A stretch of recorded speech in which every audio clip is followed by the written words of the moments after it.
Hello students, आप सबका एक बार फिर से स्वागत है एमजी पॉलीटेक्निक के इस यूट्यूब प्लेटफॉर्म पर। आज अप्लाइड मैकेनिक्स का लेक्चर नंबर है 3.4। ठीक है, ये भी आपका एक थ्योरेटिकल लेक्चर रहेगा, वीडियो लेक्चर रहेगा। इसमें जो यूनिट 3 के पार्ट्स कुछ रह गए थे, कुछ टॉपिक्स रह गए थे, उसके बारे में आज हम डिस्कशन करेंगे। जैसे हम लोग अभी क्या कर रहे हैं बच्चों कि जो इम्पॉर्टेंट टॉपिक्स हैं और उससे रिलेटेड जितने भी ऑब्जेक्टिव क्वेश्चंस बन सकते हैं वही चीज़ आपके सामने प्रेजेंट कर रहे हैं। ठीक, ऐसा क्यों है? क्योंकि जो आपकी तैयारी का समय है वो बिल्कुल कम है, एग्ज़ाम होना ये भी तय है, तो इसीलिए कम समय में सारी की सारी चीज़ें डीपली स्टडी नहीं की जा सकती हैं।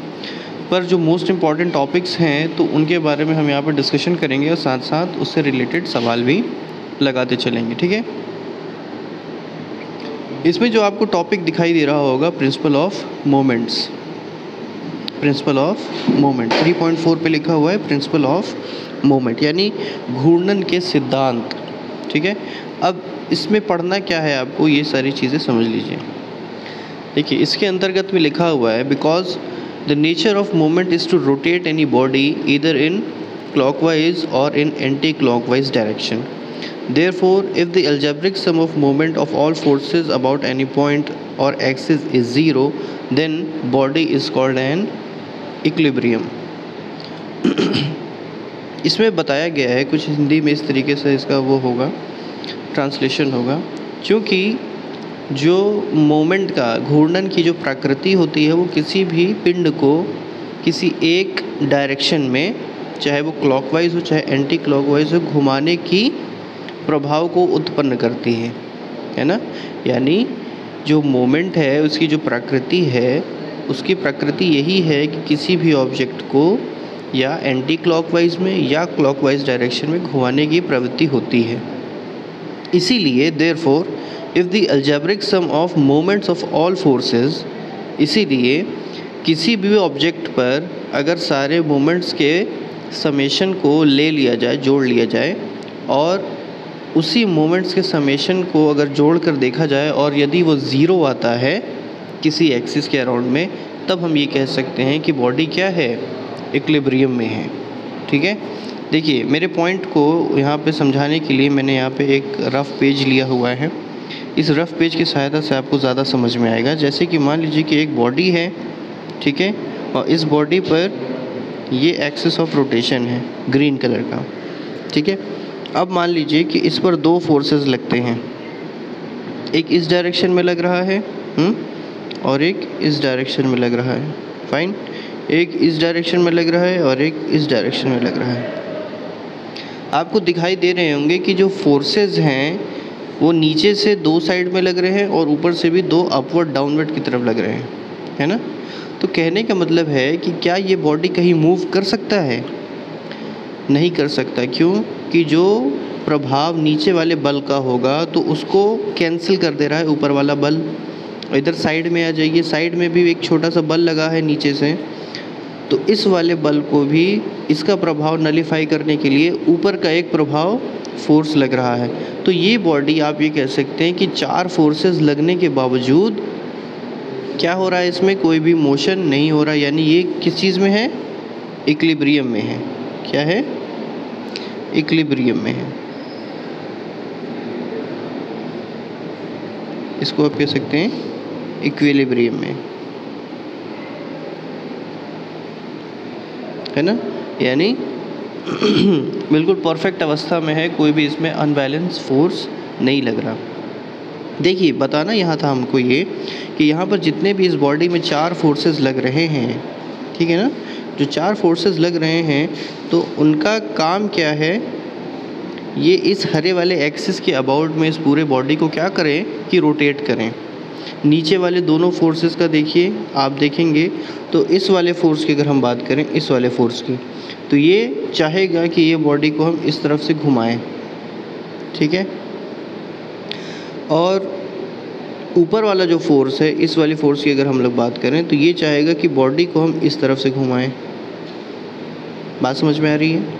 अब देखिए, नीचे वाला जो फोर्स है ये वाला, इसकी अगर हम लोग बात करें तो ये प्रभाव क्या उत्पन्न करेगा कि इस पूरे बॉडी को हम लोग इस तरीके से ये रोटेट कर दे, ठीक है। और जबकि ऊपर वाले फोर्स की हम बात करेंगे तो ये वाला फोर्स क्या करेगा, इस बॉडी को पूरा इधर की ओर घुमाने की कोशिश करेगा। तो मैं ये बता रहा हूँ बच्चों कि ऊपर क्यों देखिए आप, एक एंटी क्लॉकवाइज घुमाने को जा रहा है, एक क्लॉकवाइज घुमाने को जा रहा है, तो ये दोनों नलीफाई हो गए ना। और नीचे में देखिए एक एंटी क्लॉकवाइज जा रहा है तो दूसरा क्लॉकवाइज जा रहा है, तो ये भी नलीफाई हो गए।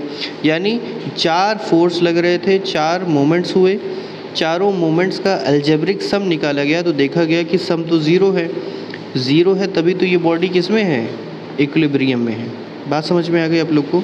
तो कोई बॉडी जिस पर कोई फोर्स लग रहा है वो अगर इक्विलिब्रियम स्टेट में है, इसका मतलब कि ये है कि उसमें जितने भी मोमेंट्स लग रहे हैं वो आपस में नलीफाई हो जा रहे हैं। यानी कि उन दोनों को सबको जोड़ देने पर उसका जो जोड़ आता है वो किसके बराबर होता है, ज़ीरो के बराबर आता है। यही चीज़ यहाँ पर लिखा हुआ है, सबसे पहले ऊपर वाले पॉइंट्स में लिखा हुआ है। यहाँ पर देखिए, if the algebraic sum of moment of, यहाँ देखते चले आप, मैं यहाँ पे थोड़ा सा लाइन अप कर दे रहा हूँ, आप लोग को ज़्यादा समझ में आ जाएगा। यहाँ लिखा हुआ है, if the algebraic sum of moment of all forces about any point और एक्सिस इज़ ज़ीरो, है ना, इसका मतलब है कि then the body is called in equilibrium, ठीक है।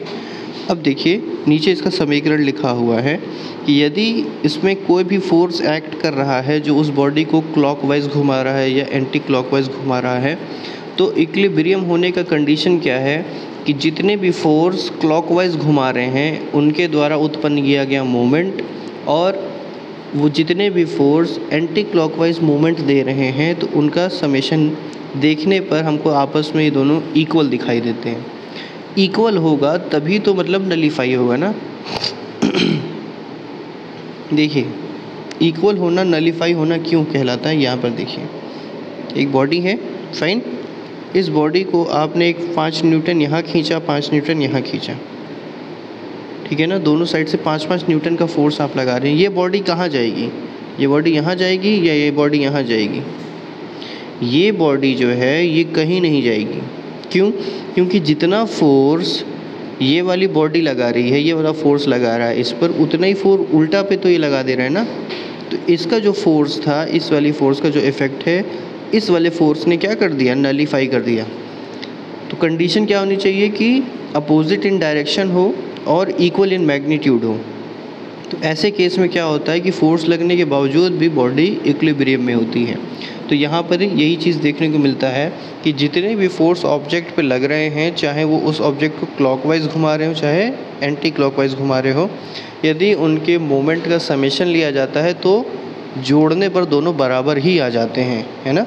इसलिए यहाँ पर देखिए आपको दिख रहा होगा ये जो लाइन है इसमें आपको दिखाई दे रहा होगा कि algebraic sum of clockwise moment equal to algebraic sum of anti clockwise moment. ठीक है, ये बात समझ में आ गया आप लोग को? ठीक, आइए फिर नेक्स्ट टॉपिक की ओर चलते हैं हम लोग। नेक्स्ट टॉपिक है हमारा लेवर्स का। लेवर्स क्या कहलाता है बच्चों? लेवर्स आप लोग को एक थोड़ा सा एक रफ़ आइडिया दे देते हैं कि लेवर्स क्या होते हैं। आप लोग ने देखा होगा पार्क में एक ऐसी पट्टी बनी रहती है जिसके दोनों साइड्स बच्चे जो हैं ऊपर नीचे, है ना, 2/4 मोशन में जो है कूदते हैं, है ना। यानी कुछ इस तरीके से रहता है, कुछ नीचे बना के हम आपको दिखाएं कि एक पट्टी बनी रहती है ना, और एक बच्चा रहता है, एक और दूसरा बच्चा रहता है ना। और ये पट्टी जो है एक फल्क्रम के अबाउट क्या करता है, मूव करता है। यानी ये बच्चा इधर नीचे की तरफ फोर्स लगाएगा, यानी ये वाला बच्चा नीचे जाता है तो ये ऊपर आता है, फाइन। जब ये नीचे जाता है तो ये ऊपर आता है। ये हो गया लेवर, जिसको बीच में सपोर्टिंग देते हैं और दोनों के आखिरी एंड्स जो होते हैं वो बिल्कुल फ्री होते हैं। तो इसमें देखो क्या हो रहा है, इसमें भी तो एक तरीके का मोमेंटम ही लग रहा है ना। ये जो आपका पट्टी हो गया, ये एक मान लीजिए कि रॉड हो गया, और दोनों साइड जो बच्चे हैं वो लोड्स का काम कर रहे हैं। उनका वेट जो लग रहा है, एक जो नीचे आता है तो दूसरा ऊपर जाता है। तो आपको ये बताना चाह रहे हैं कि इसका जो ये फोर्स है ना, इसका जो ये वाला फोर्स है, ये वाला, तो ये इस पर इस वाले एक्सिस के अराउंड क्या करेगा, एक मोमेंट क्रिएट करेगा। ठीक है ना भाई, ये फोर्स जो है इस पूरे लेवरेज को घुमाना ही तो चाह रहा है ना, देखो किस डायरेक्शन में, ऐसे। ठीक है, और ये वाला जो फोर्स है, ये वाला इस पूरे मोमेंट को कैसे घुमाना चाह रहा, ऐसे की तरफ घुमाना चाह रहा है। तो होगा क्या चीज़ कि दोनों दो फोर्स के मिलने से ही यहाँ पर क्या तैयार हो गया, एक मोमेंटम तैयार हो गया। अगर ये मोमेंटम दोनों का एक जैसा हो जाए, बराबर हो जाए, एक ही अपोजिट डायरेक्शन में हो जाए, तो ये पूरी बॉडी जो है इक्विलिब्रियम में हो जाएगी। ठीक है, तो लेवर्स का कॉन्सेप्ट ही यही है कि कोई एक पट्टी होती है और उसको बीच से क्या कर दिया जाता है, पाइवेट कर दिया जाता है, कि बीच में फिक्स रहती है और दोनों एंड्स पर क्या होती है, फ्री रहती है, ताकि वो ऊपर नीचे हो सके और बच्चे जो हैं उससे आनंद ले सकें। ठीक है, तो ये लेवरेज हो गया, ये आपका लेवर्स हो गया कंप्लीट। ठीक है, अब आते हैं कपल की ओर। कपल जो होता है बच्चों, किसी भी बॉडी पर लग रहे दो एक जैसे फोर्सेस जो अपोजिट इन नेचर होते हैं, अपोजिट इन डायरेक्शन होते हैं, इन्हीं फोर्सेस को आप कपल कहते हैं। कपल क्यों कहते हैं, क्योंकि इसमें एक साथ दो फोर्सेस एक्ट कर रहे होते हैं और दोनों का प्रभाव सिर्फ एक ही डायरेक्शन में मूव कराने के लिए होता है। ठीक है, तो ये इसका कॉन्सेप्ट था। इसके अगले वाले लेक्चर्स में हम लोग और इसके बारे में डिटेल से जानेंगे कि कपल्स क्या होते हैं। ठीक है, और इसमें जो दो फोर्सेस लगते हैं तो देखने में तो ये अनलाइक होते हैं, एक जैसे नहीं होते हैं, लेकिन इनका जो प्रभाव होता है वो एक ही जैसा होता है। तो नेक्स्ट वाले लेक्चर्स में बच्चों, क्योंकि ये वीडियो बहुत ज़्यादा लेंदी हो जा रहा है, तो नेक्स्ट वाले वीडियो लेक्चर्स में हम लोग इसके बारे में और ज़्यादा डिटेल्स जानेंगे और ये थ्योरी पार्ट यूनिट 3 का यहाँ पे समाप्त होगा। ठीक है, इसके बाद जो आपको मिलेगा, जो लेक्चर आएगा, वो इस टॉपिक पर आधारित ऑब्जेक्टिव क्वेश्चंस का एक लिस्ट होगा, उस पर फिर हम लोग बातचीत करेंगे। ठीक है बच्चों, तो आई होप कि आप लोगों को समझ में आया होगा। अगर किसी भी विद्यार्थी को किसी भी टॉपिक में कोई भी परेशानी है तो हमसे डायरेक्ट संपर्क कर सकता है ना। संपर्क सूत्र हमारा व्हाट्सएप पर उपलब्ध है, किसी से भी फ़ोन कर सकता है।